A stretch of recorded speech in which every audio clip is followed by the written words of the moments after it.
오늘 본문을 읽고 또 많은 분들이 그냥 간단하게 해석을 하는 것처럼 남의 작은 실수를 보지 말고 나를 성찰하고 소크라테스가 얘기한 것처럼 너 자신을 알라, 그런 말씀을 예수님이 하셨구나 라고 이 말씀을 받아들이시면 전혀 그런 뜻이 아닙니다. 그래서 이제 제가 제목을 심판하지 말라라고 바꿔놨는데, 지금 우리가 함께 읽었던 개역개정판 성경 한글 번역은 비판이라는 단어로 썼지만 원어적으로 보면 비판이라는 말이 잘못됐고 심판 또는 정죄라는 말과 그 말이 더 정확한 번역입니다. 그래서 심판하지 말라라고 읽으시는 것이 정확합니다.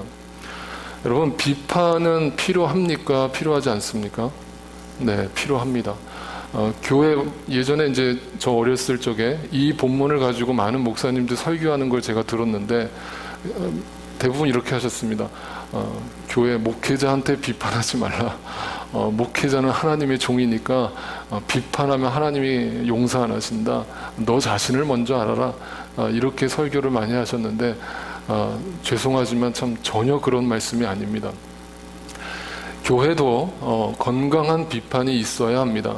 교회도 목회자가 신이 아니기 때문에 인간의 연약함이 있기 때문에 혼자 독불장군처럼 갈 수 없고 여러 사람 돕는 사람들이 필요하고, 그래서 저도 개척하면서 지금까지 우리 운영위원들과 늘 모든 것을 의논하고 운영위원분들의 생각을 듣고 또 때로는 비판도 듣고 그래서 고칠 것이 있으면 고치고 그렇게 해가는 것입니다. 그것이 건강한 교회, 하나님의 교회의 바람직한 모습이라고 할 수 있습니다. 그러면 오늘 이 본문이 비판하지 말라는 뜻은 분명히 아니라는 것을 전제로 깔아놓고 과연 심판하지 말라고 하신 예수님의 뜻이 무엇인가 라는 것을 이해해 볼 필요가 있습니다. 그러기 위해서는 로마서의 말씀을 이해해 볼 필요가 있습니다. 로마서는 사도 바울이 썼습니다만 로마서의 핵심적인 주제는 복음입니다. 그래서 예수님을 전혀 모르시는 분들은 무조건 요한복음과 로마서를 정독하시고 또 성경 공부를 통해서 배우셔서 복음의 진수가 무엇인지를 아시고 신앙생활 하실 필요가 있습니다.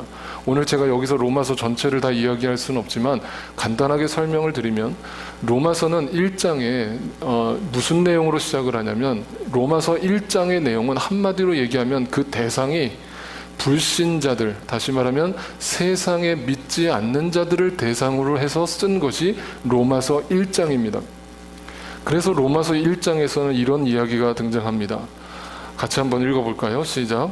또한 남자들도 이와 같이 여자와의 바른 관계를 버리고 서로 욕정에 불탔으며 남자가 남자와 더불어 부끄러운 짓을 하게 되었습니다. 그래서 그들은 그 잘못에 마땅한 대가를 스스로 받았습니다. 사람들이 하나님을 인정하기를 싫어하므로 하나님께서는 사람들을 타락한 마음자리에 내버려 두셔서 해서는 안 될 일을 하도록 놓아두셨습니다. 여기서 딱 여러분 캐치되는 게 뭡니까? 지금 한국교회, 이민교회에도 굉장히 큰 이슈가 되고 있는 동성애 문제가 등장하죠. 동성애 문제는 최근에 일어난 문제가 아니라 인류 역사가 시작되는 순간부터 동성애는 있어 왔습니다. 그러니까 로마서 1장은 바로 불신자들을 향해서 꾸짖으시면서 회개를 촉구하면서 그들의 실상을 발가벗기면서 이야기로 시작하는데, 한마디로 너희의 죄의 행동은 뭐냐? 그런 동성애도 부끄러워하지 않고 온갖 성적인 타락에 빠져 있고 무엇보다 하나님을 인정하기를 싫어하는 죄, 윤리 도덕적 타락을 넘어서서 영적으로 완전히 하나님을 무시하고 하나님처럼 돼 있는 상태, 그것이 바로 불신자들이다 라고 로마서 1장은 아주 적나라하게 다 드러냅니다. 자, 이렇게 1장을 읽어 내려가다 보면 우리는 맞아 많은 사람들이 공감합니다. 그래, 그 동성애자들 아주 더러워 죽겠어. 교회에서 정말 그거는 절대 받아들이면 안 되고 다 정말 피켓 들고 나가서 반대 시위하고 해야 돼. 진짜 이 말세야 말세 라면서 온갖 그 불신자들에 향한 비난을 교회가 쏟아냅니다. 네, 로마서 2장으로 넘어가면서 사도 바울은 갑자기 그 화살을, 불신자들에게 돌려있던 화살을 믿는 자들에게로 돌려버립니다. 자, 불신자들은 그렇게 동성애를 짓고 마음에 여러 가지 윤리 도덕적인 죄를 지으면서 양심의 가책 없이 살아가는데, 그렇다면 교회 다니는 사람들 너희들은, 예수 믿는다는 너희들은 과연 어떻게 살아가고 있느냐라고 그 화살을 돌립니다. 그 2장의 내용은 이렇게 시작합니다. 또 같이 읽습니다. 시작. 그러므로 남을 심판하는 사람이요 그대가 누구이든지 죄가 없다고 변명할 수 없습니다. 그대는 남을 심판하는 일로 결국 자기를 정죄하는 셈입니다. 남을 심판하는 그대도 똑같은 일을 하고 있기 때문입니다. 이 얘기를 들으면 그 동성애를 반대하고 있는 교회들은 펄쩍 뜰 겁니다. 아니 무슨 그런 말씀이 있습니까? 우리가 어떻게 동성애자들하고 똑같습니까? 그들은 아주 더러운 죄인들이고 우리는 의인인데, 우리는 다 예수 믿는 사람들인데. 아니요, 성경은 똑같이 얘기합니다. 남을 판단하는 너희들이요, 남이 더럽다라고 죄인이라고 손가락질하는 믿는 너희들이요, 너희도 똑같은 일을 하고 있다. 그건 뭐냐면 우리가 동성애를 짓고 있다라는 말이 아니라 우리 마음속에 여전히 우리도 죄를 짓고 있는 죄인이다, 이 얘기입니다. 그리고 나서 그들은 그런데도 불구하고 이렇게 그들을 정확하게 지적하고 있는 똑같은 일을 하고 있다라고 성경은 얘기하고 있는데도 우리들은 우리 믿는 신자들은 우리 자신을 뭐라고 평가하고 있냐면 이렇게 평가하고 있습니다. 17절 19절입니다. 같이 읽습니다. 시작. 그런데 그대가 유대 사람이라고, 여기서 유대 사람이라는 건 당시 믿는 사람들, 당시에 하나님으로부터 선택받았다는 이스라엘 백성들을 뜻하니까 오늘날로 해석하면 크리스찬이라고 해석할 수 있습니다. 다시 읽습니다. 시작. 그런데 그대가 유대 사람이라고 자처한다고 합시다. 그런데 그대는 율법을 의지하며 하나님을 자랑하며 율법의 가르침을 받아서 하나님의 뜻을 알고 가장 선한 일을 분간할 줄 알며 눈먼 사람의 길잡이요 어둠 속에 있는 사람의 빛이라고 생각하며. 하나님은 너희도 똑같은 놈들이다 이렇게 얘기를 했는데, 자기는 자기 자신을 뭐라고 변명하냐면 우리는 하나님을 자랑하고 율법의 말씀의 가르침을 받아서 하나님의 뜻을 분명히 알고 있고 가장 선한 것이 무엇인지를 분간할 줄 알고 눈먼 사람들을 우리는 인도하고 있고 우리는 그 사람들의 빛이고 소금이라고 자기 자신을 그렇게 평가하고 있다는 거예요. 그리고 또 뭐라고 얘기하는가? 20절 같이 읽습니다. 시작. 율법에 있는 지식과 진리의 모범을 가진 자로서 어리석은 자의 교사요 어린아이의 선생이라고 스스로 믿으니. 똑같다 그러니까 그거를 부정하면서 뭐라고 얘기하냐면 우리는 율법의 말씀의 지식에 눈이 뜨인 사람들이고 우리는 어리석은 저 믿지 않는 자들을 인도하는 교사들이고 우리는 저 믿음의 어린아이와 같은 사람들을 이끌어내는 선생이고, 그렇게 스스로를 평가한다. 하나님의 평가가 아니라 자기 자신이. 21절에 또 이렇게 얘기합니다. 같이 읽습니다. 시작. 그렇다면 그대는 남은 가르치면서도 왜 자기 자신은 가르치지 않습니까? 남을 그렇게 판단하고 동성애 잘못됐다라고 손가락질을 하는 너희들아, 그런데 말씀을 지키고 있고 알고 있다고 하는 너희들아, 그런데 너희는 왜 그렇게 살지 않느냐? 자기 자신을 그렇게 왜 말씀으로 가르치지 않느냐? 이 말은 행하지 않느냐 이 말이에요. 도둑질하지 말라고 설교하는 목회자들아, 너희는 왜 도둑질하느냐? 왜 하나님의 헌금을 네 멋대로 써버리느냐? 그게 도둑질 아니고 뭐냐? 지난주에 얘기한 것처럼 만몬에 빠져서 하나님의 뜻을 입으로만 전하고 외치고 있는 너희들아, 너희도 저 동성애를 죄를 짓고 있는 저들이나 거룩한 척하고 있는 너희들이나 하나님 앞에서는 똑같은 죄인들이다. 네, 이런 충격적인 이야기를 실상을 드러냅니다. 이게 로마서예요. 그래서 요 다음 이야기가 3장에 가면 뭐로 끝이 나냐면, 그래서 모든 사람이 죄를 범하였음에 이 세상에 아무도 의인은 없나니, 하나도 없나니, 동성애를 짓고 있는 저 죄인들이나 교회 안에 있는 우리들이나 하나님 앞에서는 다 죄인이다. 다 죄인이다. 그러니까 누구를 판단하냐, 누구를 정죄하냐, 누구를 심판하냐 라는 얘기입니다.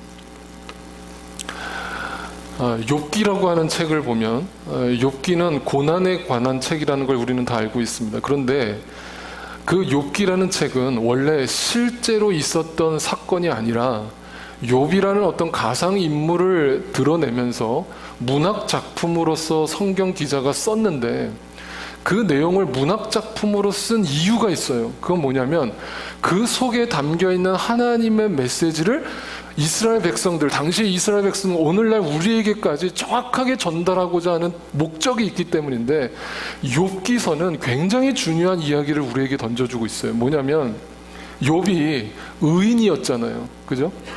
하나님 잘 믿는 의인이었단 말이에요. 그래서 사탄이 어느 날 갑자기 하나님 앞에 가서, 하나님, 저 욥이라는 인간이 하나님을 잘 믿는 이유가 하나님이 쟤한테 너무 잘해주기 때문 아닙니까? 하나님이 너무 재정의 복도 주시고 건강의 복도 주시고 자녀의 복도 주시니까 저 사람이 저렇게 예수 잘 믿는 거지, 하나님 그 복을 한번 다 뺏어가 보십시오. 그래도 하나님 믿는다고 얘기하는지. 그런데 거기서 하나님이 오케이, 사탄 네가 한번 그렇게 해봐 허락을 해줘요. 여러분 거기서 좀 여러분 이상하지 않아요? 아니 하나님이 복을 누리고 있는 게 왜 뭐가 문제가 되어서 그 복을 누리고 있는 욥의 복을 왜 뺏어가시는가? 이 세상의 복을 왜 뺏어가시는가? 그걸 왜 허락하시는가? 우리는 이해가 안 가는 거예요, 하나님의 그 행동이. 근데 욥기의 목적은 뭐냐면 그 뺏어가시는 것이 이유가 있다는 거예요. 그냥 하나님이 재미로 장난삼아서 사탄한테 한번 뺏어봐 한 게 아니라 하나님은 목적을 가지고 욥의 복을 뺏어가셨단 말이에요. 그래서 욥의 복이 어떻게 뺏어집니까? 처음에는 재산이 없어지죠. 다 도둑질 당하죠. 강도들이 들어서 다 뺏어가죠. 종들이 다 죽죠. 그리고 나서 자기 자식까지 다 죽습니다. 하루아침에 모든 세상의 복을 다 누리고 있던 욥이 하루아침에 하나님의 허락에 의해서 이 세상 복을 다 빼앗겨 버립니다. 내가 믿던 성경에서 봤던 하나님이 이거 아닌 것 같은데, 성경에 분명히 기록되어 있습니다. 다 빼앗겼습니다. 그리고 마지막으로 찾아온 고통은 욥 자기 자신의 건강마저도 잃어버립니다. 그래서 온갖 그 문둥병에 걸려 피부병에 걸려가지고 막 너무 간지러워서 못 참겠으니까 밤에 기왓장으로 긁었다 그래요, 피부를. 욥이. 그러니까 그걸 와이프가 옆에서 보고 있다가 그 욥의 아내가 세계 3대 악처라 그러잖아요. 욥 보고 뭐라고 얘기해요? 야, 너 왜 사니? 너 왜 그렇게 살아? 그냥 하나님 저주하고 죽어버려. 네가 믿는 하나님 다 가짜니까 그냥 저주하고 죽어버려. 왜 살아? 와이프가 그런 얘기를 합니다, 옆에서. 근데요, 그때 욥을 찾아온 새 친구가 있죠. 새 친구는요, 불신자가 아니었습니다. 예수 잘 믿는다는 말씀에 능통한 사람들이었습니다. 그 능통한 사람의 첫 번째 친구가 누구냐면 바로 이 친구입니다. 엘리바스. 엘리바스가 와서 욥한테 이렇게 얘기합니다. 한번 같이 읽어요. 시작. 잘 생각해봐라. 죄 없는 사람이 망한 일이 있더냐? 정직한 사람이 멸망한 일이 있더냐? 이건 뭐예요? 엘리바스가 와가지고, 야, 욥의 아내가 한테 들은 것도 지금 열받아 죽겠는데, 친한 친구가 와가지고, 그것도 예수 믿는다는, 하나님 믿는다는 친구가 와가지고, 야, 욥 잘 생각해봐. 하루아침에 그렇게 고난이 올 수가 없어. 예수 잘 믿는 사람이. 너 분명 뭔가 하나님 앞에 잘못했을 거야. 너 뭔가 하나님 앞에 정직하지 못한 일을 했을 거야. 그러니까 하나님이 그렇게 한꺼번에 고난을 주지. 너 하나님 앞에 빨리 회개해. 판단하고 정죄합니다. 여러분, 이런 모습이 우리한테 있습니까? 없습니까? 있죠. 남이 그런 얘기를 하는 건 있어, 오케이. 근데 우리 안에 스스로 이런 질문을 갖고 있어요, 우리는. 누가 나한테 그렇게 직접 얘기는 못하더라도 내 스스로 고난이 오면, 아, 내가 뭐 하나에 더 잘못했나? 내가 뭔가 하나님 뜻대로 안 살았나? 이런 생각을 우리 스스로 내리잖아요. 또 그 두 번째 친구가 뭐예요? 빌닷이에요. 빌닷이 와서 이렇게 얘기합니다. 또 같이 읽어요. 시작. 내 자식들이 주님께 죄를 지으면 주님께서 그들을 벌하시는 것은 당연한 일이 아니냐. 그러나 네가 하나님을 간절히 찾으며 전능하신 분께 자비를 구하면, 또 네가 정말 깨끗하고 정직하기만 하면 주님께서는 너를 살리시려고 떨치고 일어나셔서 네 경건한 가정을 회복시켜 주실 것이다. 네 시작은 미약하였으나 네 나중은 심히 창대하리라. 우리 집집마다 걸려있는 그 말씀, 가게마다 걸려있는 그 말씀, 그거 여러분 오늘 당장 가서 다 떼버리세요. 다 떼버리세요. 그 말씀이 아니에요. 빌닷이 욥을 약 올리면서 한 말이라고요. 예? 야, 너 네 가정에 갑자기 이런 고난이 온 게 뭔 줄 알아? 네 자식들이 죄를 졌기 때문일 거야. 너는 죄가 없지만 네 자식들이 예수 잘 안 믿으니까 하나님이 네 가정에 이런 어려움을 주실 거야 라면서 그 가정을 비난하잖아요. 그리고 하나님 앞에 돌아오래요. 말은 아주 바른 말을 하잖아요. 네 시작은 미약하였으나, 이게 지금 비꼬는 말이란 말이에요. 비꼬는 말. 누구한테? 지금 욥이 어떤 상태인데, 모든 걸 다 잃어버린 상태인데,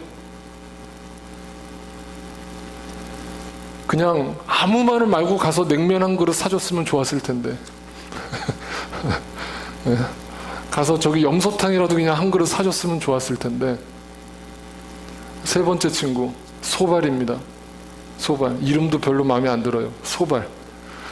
이런 얘기합니다. 같이 또 읽어요. 시작. 하나님은 어떤 사람이 잘못하는지를 분명히 아시고 악을 보시면 곧바로 분간하신다.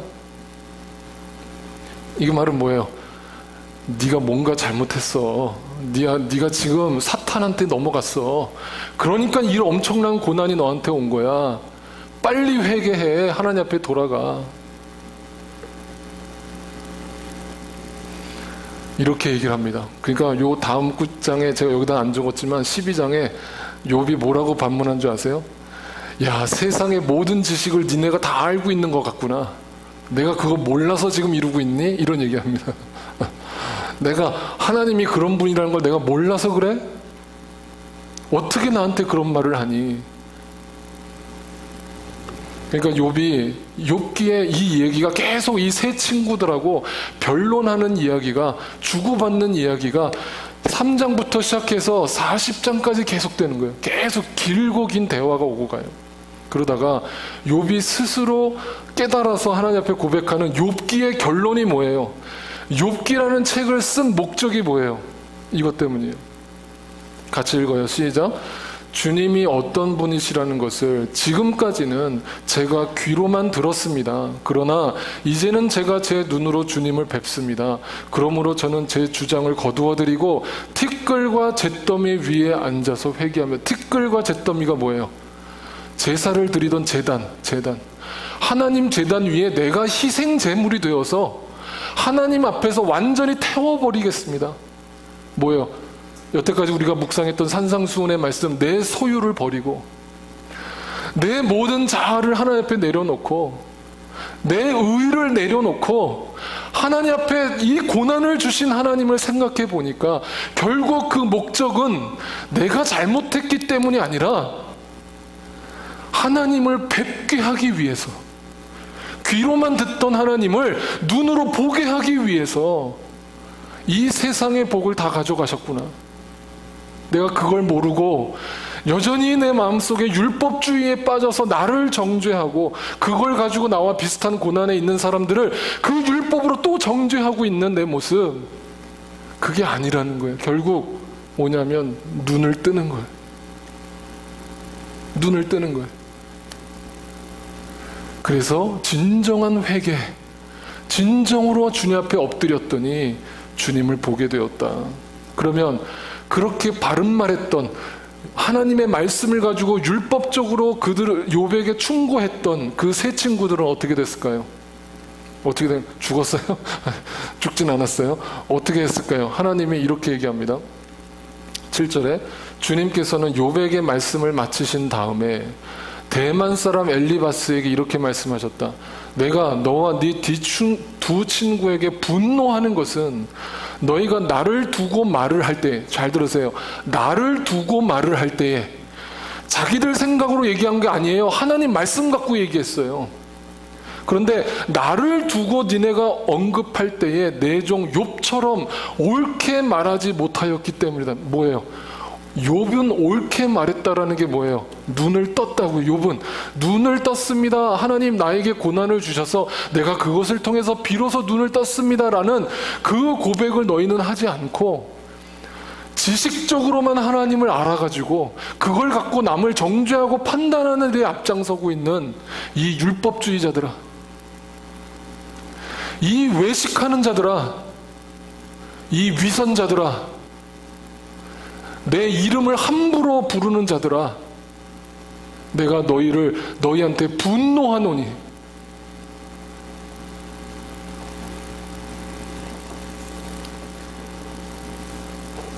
여러분, 우리 교회 지금 어려움 가운데 있는 분들 있죠? 절대, 저도 그렇게 생각 안 하지만 자기 스스로도 절대 그렇게 생각하지 마세요. 하나님이 당신을 벌하는 게 아닙니다. 벌하는 게 아니에요. 그걸 통해 하나님이 주고자 하는 메시지는 하나, 눈을 떠라예요. 눈을 떠라예요. 그럼 우리 모두에게 그 고난이 와야 된다는 것도 우리는 알아야 됩니다.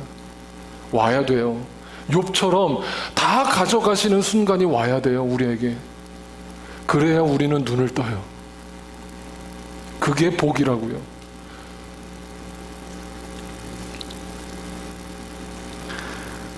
오늘 본문에, 그래서 예수님이 이제 이 본문이 이해가 되실 겁니다. 어찌하여 너는 이웃의 눈 속에 있는 티는 보면서 네 눈 속에 있는 들보는 깨닫지 못하느냐. 이 말은 그들이 바로 외식하는 자, 율법주의자들이기 때문에 말씀으로 남을 판단하고 말씀으로 남을 정죄하지만 실상은 자기도 하나님을 본 적이 없기 때문에, 그게 바로 눈 속에 있는 들보라는 게 뭐야? 이 기둥을 얘기하는 거야. 기둥, 들보. 엄청난 큰 죄가 너희 안에 있는데 아직도 눈을 뜨지 못했는데, 너도 하나님을 본 적이 없는데 네가 왜 남을 판단하고 정죄하느냐. 너부터 하나님 앞에 회개해라, 이 말이에요. 그래야만 이웃의 눈이라는 것은 성경에 뭐라고 그랬어요? 눈은 전부 영이에요. 영. 가난한 사람들, 죽어가는 예수 믿지 않는 자들에게 나가서 복음을 전한다고 하는 너희들아, 너희도 눈을 뜨지 않았는데 누구 눈을 뜨게 해겠다고 나가냐. 너희부터 눈을 떠라. 그리고 가서 전도해라. 전도를 하든 선교를 하든 구제를 하든 그거는 그 다음에 하고 먼저 눈을 떠라. 눈을 떠라. 너도 눈을 뜨지 않았는데 누구 눈을 뜨게 하겠다고 소경이 소경을 인도하고 있냐. 그래서 5절에 또 이렇게 하겠습니다. 그들을 향해서 뭐라고요? 위선자야. 이게 개역 개정판에는 뭐라고 했냐면 외식하는 자들아. 그 예수님이 항상 이 단어를 붙일 때는 누구한테 했어요? 율법주의자들, 바리새인들, 말씀을 지식으로만 알고 있는 사람들, 위선자들아, 먼저 네 눈 속에 들보를 빼내어라.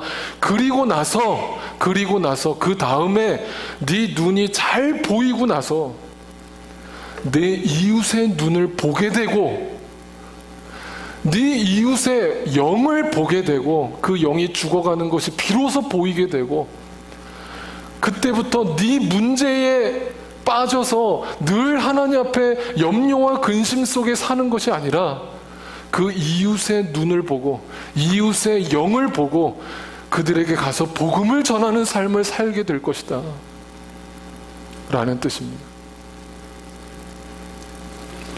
로마서의 2장의 결론은 그래서 이렇게 납니다. 같이 읽습니다. 시작. 겉모양으로 유대 사람이라고 해서 유대 사람이 아니요 겉모양으로 살갗의 할례를 받았다고 해서 할례가 아닙니다. 오히려 속사람으로 유대 사람인 이가 유대 사람이며 율법의 조문을 따라서 받는 할례가 아니라 성령으로 마음에 받는 할례가 참 할례입니다. 이런 사람은 사람에게서가 아니라 하나님에게서 칭찬을 받습니다. 중요한 단어는 속사람이에요. 속사람. 여러분, 이 얘기를 좀 하고 오늘 마칠까 합니다. 우리 교회도 아이들이 몇 명 있습니다. 청년들이 몇 명 있습니다. 많은 목사님들이 오늘날 현대 교회의 문제점을 뭐라고 지적을 하냐면 교회의 젊은이들이 빠져나가고 주일학교가 더 이상 부흥되지 않고, 왜? 사람들이 애를 안 낳으니까. 그러니까 교회가 맨날 나이 드신 연세 드신 분들로만 넘쳐난다. 큰일 났다. 교회에 위기가 왔다. 뭐 별의별 얘기들을 쏟아냅니다. 그런데 제가 단언하건대 여러분, 주일학교 교육이나 중고등학교 교육은요, 교회에서 신앙교육하는 건요, 속사람에 대한 교육이 아니에요. 다 겉사람에 대한 교육만 하는 겁니다. 그래서 성경을 가르쳐 주는데 그냥 성경의 스토리만 가르쳐 줘요. 그래서 아이들이 하나님을 안다라고 얘기하지만 그냥 교육을 받아서 아는 거지 눈을 떠서 하나님을 만난 게 아니에요. 그러니까 나이가 들어가면서 눈에 더 좋은 것들이 보이니까 교회를 떠나는 거예요. 그건 당연한 거예요. 저는 이렇게 얘기합니다. 교회는 앞으로 시대가 변할수록 연세 드신 분들만 교회에 오게 될 거예요. 왜 그런 줄 알아요? 사람은 나이가 중요하거든요. 나이가 먹어가면서 인생이 허무하구나. Everything is meaningless. 젊었을 때는 뭔가 인생의 목적이 있는 줄 알았는데 그것들이 아무것도 아니구나 라는 것을 나이 들어서야 깨닫고 나서야 비로소 신앙의 눈을 뜨게 된다고. 아니면 젊었을 때 오신 분들은 그 고난을 통해서 벌써 주님을 만난 거죠. 복입니다. 복입니다. 근데 정말 저는 그렇게 생각해요. 젊은 사람들은 이 속사람의 영의 본질에 눈을 뜨지 않았어요. 이 얘기를 하나 더 할까 합니다. 여러분, 지금 시대가 어떻게 흘러가고 있는가, 이 말씀을, 오늘 말씀을 우리 교회가 앞으로 나아가야 방향, 여러분이 신앙생활하는 방향으로 한번 삼으시면 좋을 것 같아요. 여러분, 지금 우리 시대는 이렇게 급변하고 있습니다. 우리는 IQ 시대를 지나왔어요. IQ가 뭡니까? Intelligence Quotient. 그러니까 Quotient. 그러니까 뭐냐면 지식. 이게 1차, 2차 산업혁명을 통해서 르네상스 이후로 근대화를 이루면서 사람들이 지식이 중요하다라고 생각했어요. 그래서 그 지식이 인간을 인간답게 만들고 그 이성이 인간의 본질로 회복시킨다라고 믿었어요. 그래서 공산주의도 나왔었고 사회주의도 나왔고 자본주의도 나왔고 온갖 주의들이 쏟아져 나왔지만 지금 역사 속에서 내린 결론은 IQ는 아니다. 인간의 이성으로는 유토피아, 이상적 국가를 만들 수 없구나라는 결론에 도달했어요. 그래서 2000년대 밀레니엄에 접어들면서 뭘 강조하기 시작했어요? 네, EQ를 강조하기 시작해요. 그게 3차 산업혁명과 더불어서 지금 되고 있는 거예요. 그럼 EQ가 뭐예요? Emotional. 지식이 중요한 게 아니라 이성이 중요한 게 아니라 감성, 창의력, 그게 중요하구나. 이걸 깨달아가면서 사람들이 I로 키워야 되겠다라고 그렇게 주장을 해요. 그런데요, 한 가지 더 얘기하면 EQ 시대도 이제 끝납니다. 제가 예언합니다. 이제 언젠가 끝납니다. 그럼 그 다음 세대는 뭐냐면요, SQ 시대가 올 거예요. 그럼 spiritual. 사람들이 시대가 변할수록 종교에 관심이 없고 신앙에 관심이 없을 것 같죠? 제가 장담하지만 사람들은 신앙의 눈을 뜨기 시작할 겁니다. 그 증거로 얼마 전에 여기 맨하탄에 달라이 라마 아시죠? 티베트 불교의 지도자입니다. 달라이 라마가 와서 강연을 했습니다. 센트럴파크에서 강연을 했는데 정확하게 5만 명이 모였습니다. 네, 5만 명. 여러분, 지금 세상 어느 종교의 지도자도, 교황마저도 강연을 하는데 5만 명의 군중을 끌고 다니는 지도자는 없습니다. 우리 개신교, 캐톨릭 다 통틀어서 어떤 유명한 목사님도 부흥회를 하는데 5만 명이 따라다니는 그런 지도자는 없습니다. 그만큼 선풍적인 인기를 끌고 있어요. 왜 그럴까요? 왜 이 미국의 지성인들은 달라이라마 그의 연설에 푹 빠질까요? 달라이라마가 뭘 주장하기 때문에? nothing, 무소유. 이 자본주의에 쩌들어 있는 이 맨하탄 한복판에서 달라이라마가 외친 거는 무소유라고요. 근데 거기에 사람들이 그 강연을 듣기 위해서 5만 명이 모였다고요. 그게 뭘 증거하는 줄 아세요? 사람들은 갈급해하고 있어요. 시대가 이렇게 급변할수록, 스마트폰이 발달할수록 이성이 발달하는 것이 아니라 EQ가 발달하는 것이 아니라 사람은 영성이 발달하기 시작하는데, 사람들은 종교에 관심을 기울이고 있습니다. 그런데 기독교는 여전히 율법주의적인 방식으로 이거 하라 저거 하라, 이거 하지 마라 저거 하지 마라, 그렇게 해야 신앙생활 잘하는 거고, 그렇게 해야 예수 잘 믿는 거고, 이런 식으로 남을 판단하고 정죄하는 그런 종교 생활을 가르치고 있으니 큰일입니다. 큰일입니다. 그 본질을 얘기해 줘야 되는데. 여러분, 그런데요, 제가 이 SQ의 얘기를 하는 건 뭐냐면 이겁니다. IQ와 EQ 시대가 왜 끝나는 줄 아십니까? 이제 정확하게 지금 2018년도잖아요. 2030년이 되면 12년 뒤입니다. 12년 뒤가 되면 AI, 인공지능을 가진 안드로이드 로봇이 실생활에 보편화되고 보급이 됩니다. 여러분, 지금 스마트폰을 가지고 계시지만 이 스마트폰을 스티브 잡스가 개발한 지 10년밖에 안 됐어요. 10년 만에 스마트폰을 다 들고 다닌단 말이에요. 앞으로 12년 뒤에 어떻게 되는지 보세요. 집집마다 인공지능 로봇가 있을 겁니다. 그런데 그 인공지능 로봇가 뭘 합니까? 알파고, 사람의 바둑을 이깁니다. 이제는 IQ로 로봇을 이길 수가 없습니다. EQ, 인공지능은 감성도 갖고 있습니다. 이제 바이널 테크놀로지를 해가지고 이 생체 이식을 하면 실제 로봇가 사람의 그 필링을 느낍니다. 덥고 춥고 우울한 것까지 느낍니다. 12년 뒤에 일어날 일입니다. AI의 출현.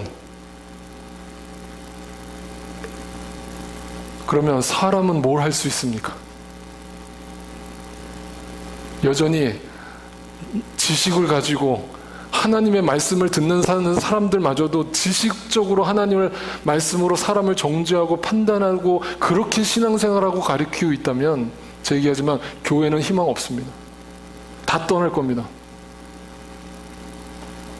그럼 마지막 희망은 SQ, 그 영적인 것에 관심을 갖고 있는 그 사람들의 마음을 헤아려서 그 이웃의 눈을 봐서 내가 먼저 눈이 뜨여지고 그 영혼들의 눈을 뜨게 해주는 역할을 이 시대에 우리가 감당해야 합니다.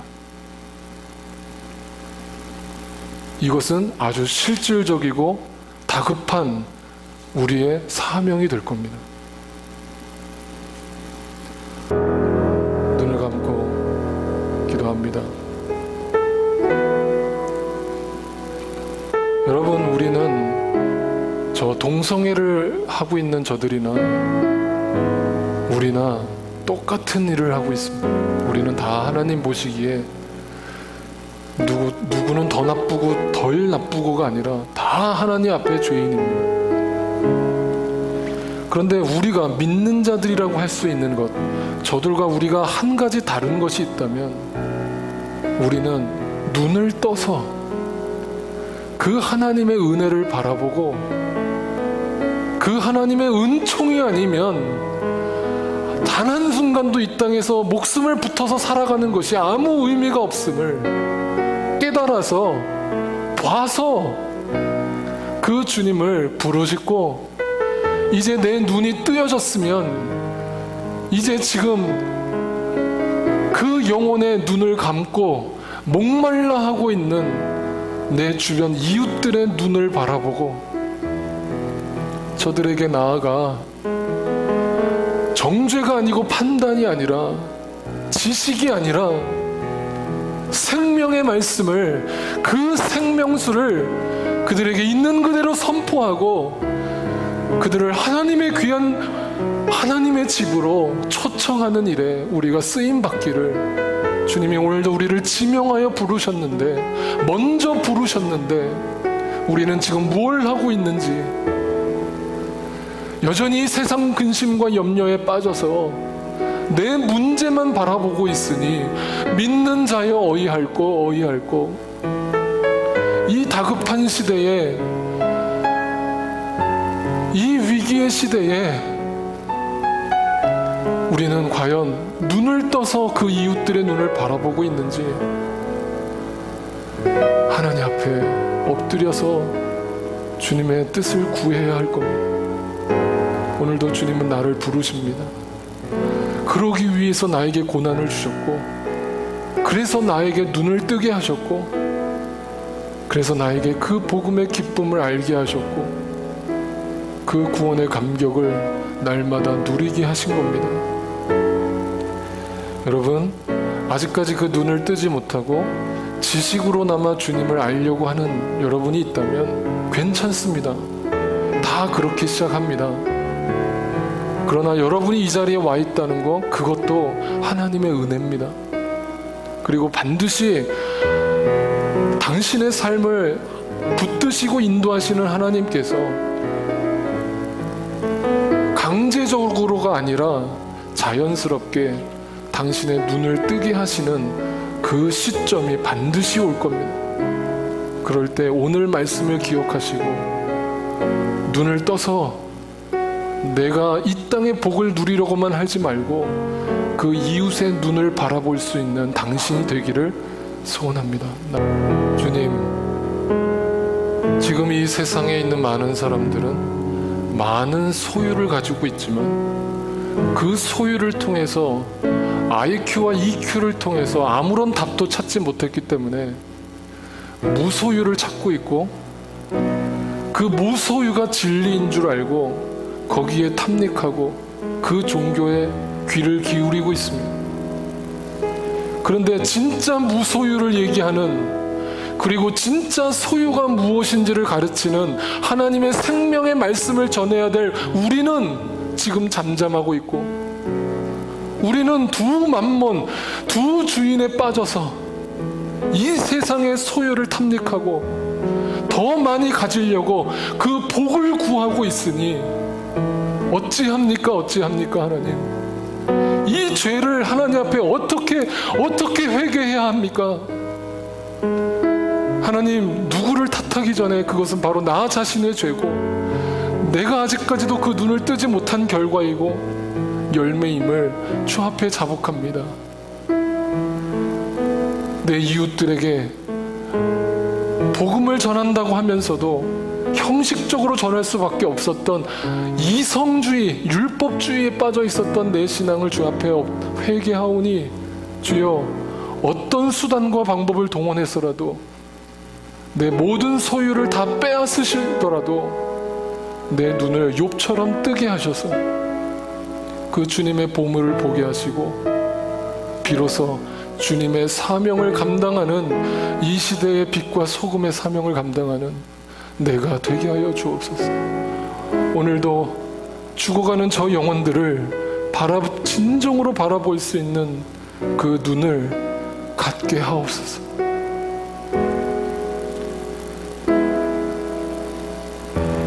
예수 그리스도의 존귀하신 이름으로 기도하옵나이다. 모든 시선을 주님께 드리고 살아계신 하나님을 느낄 때 내 삶은 주의